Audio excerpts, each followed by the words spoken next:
From Hollywood, it's time now for Johnny Dollar. Johnny, this is Lee Harkins, Continental Insurance and Trust Company. Lee, my old fishing pal. You still holding down the Ohio branch of the company there in Columbus? Yes, John, I am. But now look here. Well, brother, I never will forget the great fishing you and I had over on Darby Creek a couple of years back. Look, John. And along about this time every year, the urge really gets to me. Hey, have the streams cleared up yet from the spring rains? No, quite the contrary. As a matter of How fact... about Little Raccoon Creek down there at Jackson? Boy, remember those big channel cats and the bass? Johnny, will you listen to me? Huh? Oh, sure, I'm all ears. The big river has gone on a rampage again. Spring floods. You mean the Ohio? Yes, and every other river of any size. The rains are still coming down. I see. Whole towns are being washed away by the floodwaters. Death and destruction all over. Oh, I'm sorry, Lee. I didn't mean to sound so...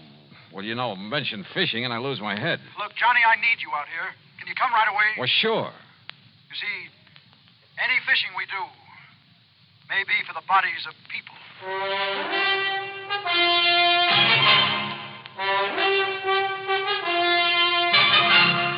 Bob Bailey in the exciting adventures of the man with the action-packed expense account, America's fabulous freelance insurance investigator. Yours truly, Johnny Dollar.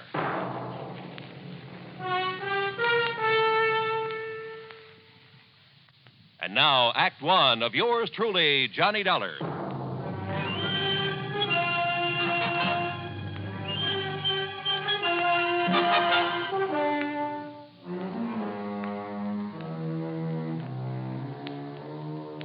Expense account submitted by Special Investigator Johnny Dollar to the Continental Insurance and Trust Company, Columbus, Ohio office.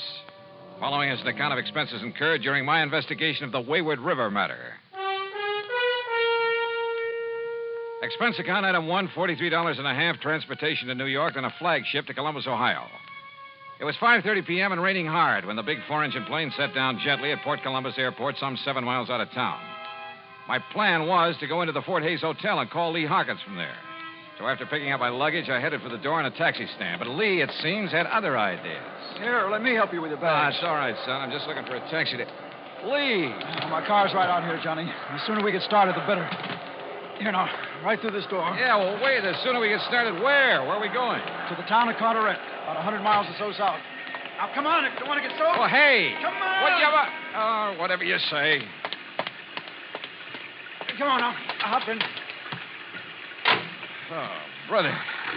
Phew. Why didn't you tell me to bring a raincoat? Why don't you read the papers? Been raining like this for long? Off and on for 3 or 4 weeks. We may have a mean ride ahead of us. Well, what's it all about, Lee? Well, the floods along the Ohio have been pretty severe this year, Johnny. They've been somewhat later than usual. Yeah, that much I did read about. Half a dozen of the big cities have been taking a real beating, in spite of all their preparations for the big runoff. I know. It's been through all over the country. Well, what you don't read about in the headlines, though, is the little places, like Carteret. It's my old hometown, Johnny.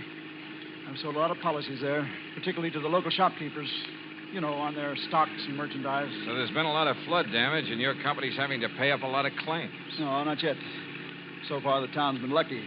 Most of the recent bad storms have been across the state line, up in Pennsylvania or over in West Virginia. Same was true last year and the year before. So the people down around Carteret, farmers mostly, haven't gone ahead with their flood control project the way they should have. Is Carteret right on the Ohio? No, it's in a valley, a few miles north. It's on the Crooked River, and parts of the town are actually below the riverbank. Now, you see what that means. Yeah, I sure can. Most of the year, it's a quiet, lazy stream about 50 or 60 feet wide. But when the feeder streams up in the hills start pouring water down... And if it overflows? Half the town will go with it and swept right down into the Ohio. Lee, don't they know enough to prepare for this sort of thing? Johnny, like I say, they've been lucky so far. But this present storm has been bigger and longer than anything they've ever had. Well, what about the State Flood Control Commission, or whatever it's called? Can't they do anything? Look, let's face it. What's a little burg like Carteret when there are 100 bigger and more important towns in the same fix? Yeah, I see what you mean. Before the lines went down, I got a call from Fred Norlock, one of my big accounts down there. Big hardware firm. Unless the river goes down, he's going to lose the whole place. That means over a $100,000 insurance claim. But what can I possibly do, Lee? I don't know, Johnny. I just don't know. We were heading south on Route 23, and by the time we reached Chillicothe, the rain had led up to a drizzle. By the time we reached Jackson, where we left the main highway, it had let up entirely. But I noticed that every little stream we passed was overflowing its banks. Finally, it must have been after midnight, we pulled up on a low hill overlooking the town of Carteret. And it started to rain again. To rain hard. Below us, the crooked river was a terrible, terrifying thing to watch. Power lines were out, but maybe hundreds of kerosene and gasoline lanterns, flashlights, and lights from cars showed only too plainly the perils of the brown, rushing, raging torrent that threatened the town. Men stripped to the waist, the banker and the ditch digger side by side, the farmer and the merchant toiled frantically to reinforce the levee with bags of sand, stone, cement, anything they could find, while the river lapped hungrily at their feet, trying to undermine the embankment as quickly as it was built up. Back of them were others, filling the sandbags, bulldozing additional strength to the levee, hauling truckloads of sand and rock and gravel, digging, shoveling, filling, anything they could do. I'd never seen a more dedicated group of people. Men, women, children, all working in a common cause. Not just for themselves, but for the survival of their neighbors, their town. And the ugly river was like a thing alive, clawing at them, seeking to destroy them. Huge, floating masses of debris flew by at express train speed, whirling now and then to strike out at the embankment, fighting to break it down. Thousands of tons of wreckage, parts of houses, chicken coops, trees, and brush, anything that would float. I stood there appalled and almost overwhelmed by a feeling of utter helplessness. Can't they see? If they were up here on this hill, they could see that they're losing ground, Johnny. The river's rising faster than they can build up the levee. Yeah, Lee, yeah, it looks that way. What's the matter with you guys? Can't you see they need help down there? Anybody doesn't help, I'll be shot. He's right, Johnny. We ought to go down there and help for whatever it's worth. Wait. That one section where they're all working. It's right above the cut into Perry Street. If the levee goes there, it'll sweep the whole section down the valley into the Ohio River. But look, Lee. Look, back there, What? behind us. The reason why the water's piling up. Don't you see? That old railroad bridge. The trees, the mud, the rubble that's piled up against it. That railroad trestle has become a regular dam. Hey, you're right. The more of that debris piling up there, the stronger it gets. And the higher it gets, too. With the water mounting up behind it that way, the levee over Perry Street will go in a matter of minutes. Right. But break that dam somehow, and the water will get through. Down the crooked river into the Ohio. Yeah. Break that dam and it'll save the town. Yes. Oh, but how, Johnny? How? Yeah, how?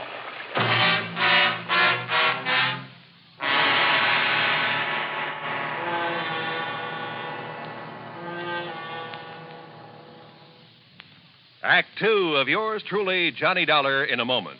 And now, Act two of yours truly, Johnny Dollar, and the Wayward River Matter.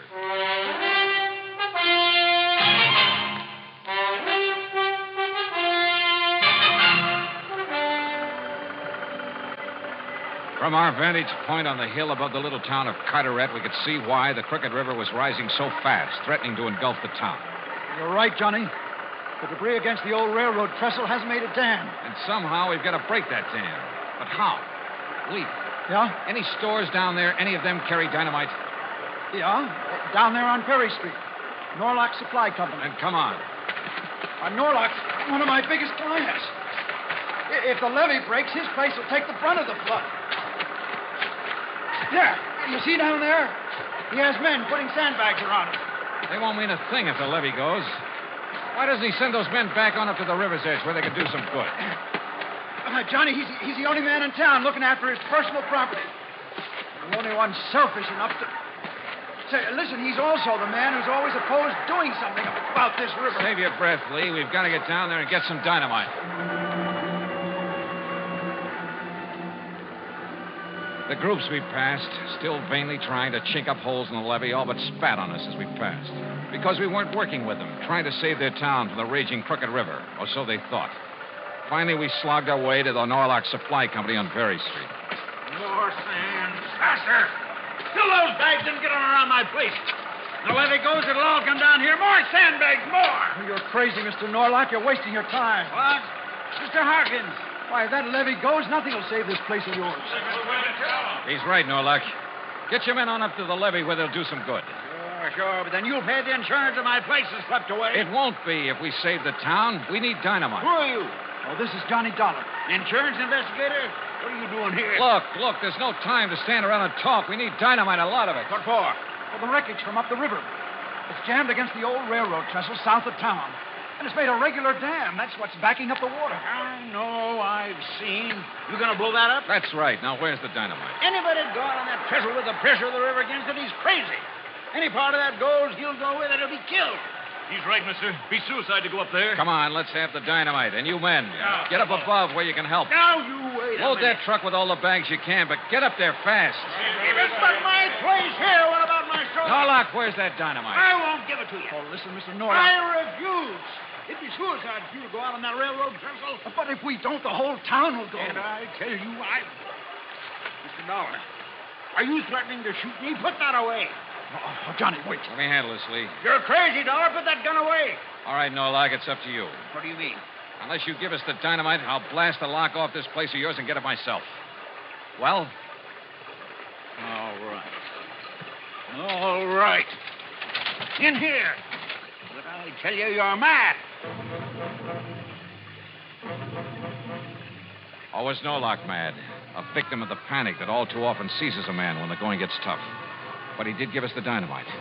Then, with two of his workmen, Lee Harkins and I trudged through the mud and the night loaded with cases of dynamite back to the old railroad trestle. And when we got there, I wondered if maybe Norlock wasn't right after all.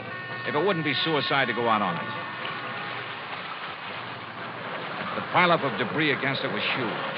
In back of it, the deadly brown water swirled and eddied, throwing telegraph poles, railroad ties, huge trees pounding against it, battering at the old framework of the trestle.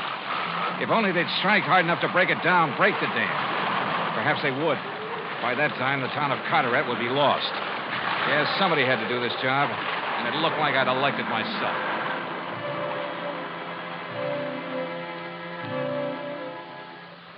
I'm not quite clear on what happened during that next 20 or 30 minutes. They seemed like 30 years of nightmare. But I edged my way out on that rickety framework, a fused case of dynamite under my arm. It was dark, and I had to feel my way along over planks and boards and trees that the force of the water had thrown up on the trestle. The wires leading back to the plunger that would set off the charge would catch and drag. But I knew I had to reach the first long span to make the explosive do its work. And all the while, the old bridge creaked and groaned and shook from the impact of the wreckage being thrown against it by the angry water. But then, finally, the job was done, and I felt my way back to the bank. Hurry, Johnny! Hurry!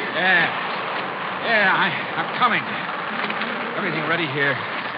Don't you see? The levee above. It's starting to go.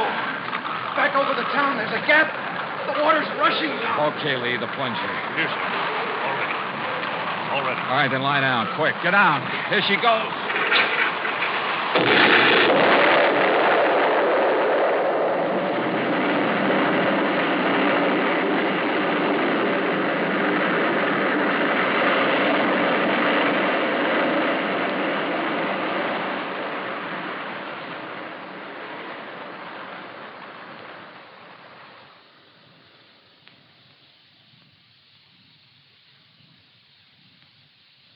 Act 3 of yours truly, Johnny Dollar, in a moment.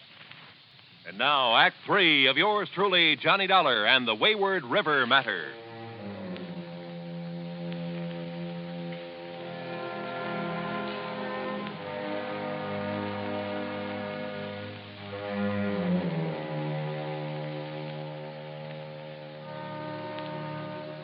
The charge of dynamite on the old railroad bridge had broken the dam that the angry river had thrown up against it. Had released the little town from the threat of being washed down the valley into the Ohio River.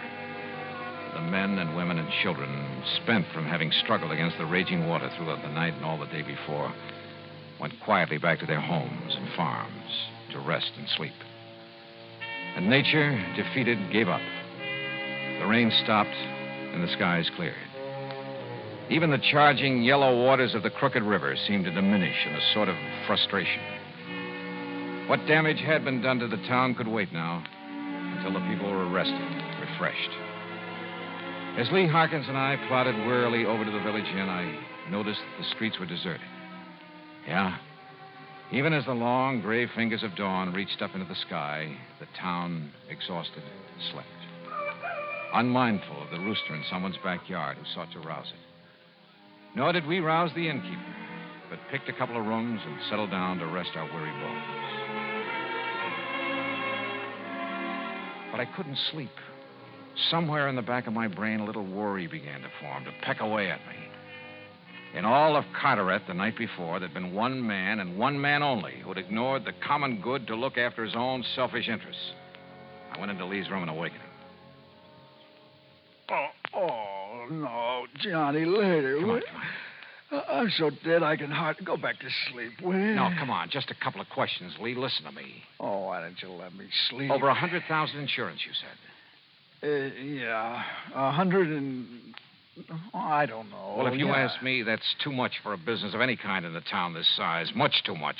So maybe I gave him a break on his valuation. Yeah.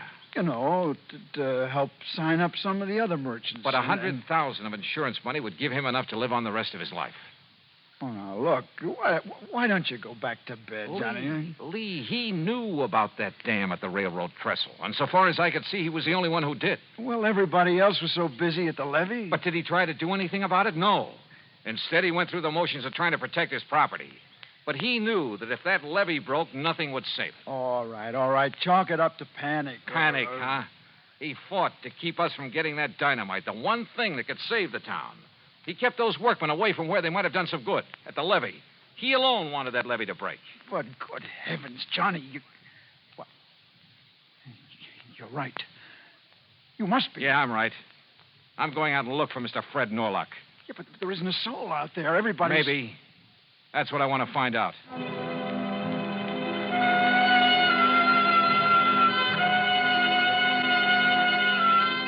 I found Fred Norlock, alone, up on the inner bank, the riverside of the levee, where anyone down below couldn't see him. And he was working with a shovel, a crowbar. Beside him was a pile of dynamite. I'd given him that idea. All right, Norlock, lay down that shovel. Go it. The river didn't do it the way you planned last night, did it? Maybe not. Because of you, but you're not going to stop me now. Oh, now put that thing down. I'll kill you, Dollar, if you come any closer. And nobody will know because there's nobody around. I'll throw your body in the river. Nobody will ever know. Sure. Set up a small charge, enough to breach the levee. That's right. It's all ready, and you can't stop it. And the river will crash through, destroy that failing business of yours down there. Yes. And take with it the homes in the valley, the livestock, maybe even the people. Keep your hand away from that pocket. So it's you or me, huh? And if I go, the town goes too. Yes. But if I can outdraw you... This pistol is aimed at your chest. Now you walk straight ahead to the edge of the river. Walk!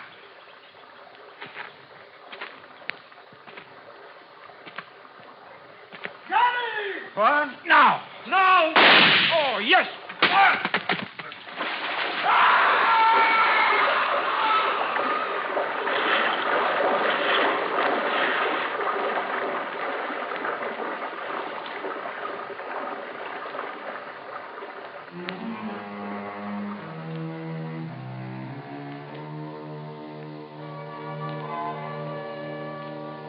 Norlock's body was never recovered. He'd lived alone. He died alone. A crooked man in the crooked river. Nor was he mourned in the little town he'd tried to destroy.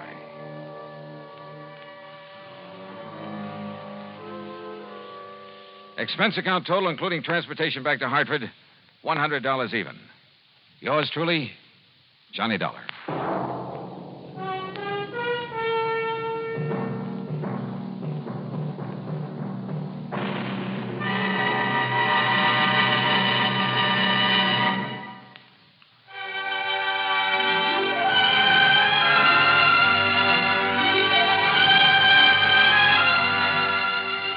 Truly, Johnny Dollar, starring Bob Bailey, originates in Hollywood and is produced and directed by Jack Johnstone, who also wrote today's story. Heard in our cast were Chet Stratton, Frank Gerstle, Bob Bruce, and Parley Bear. Special sound patterns by Tom Hanley and Bill James.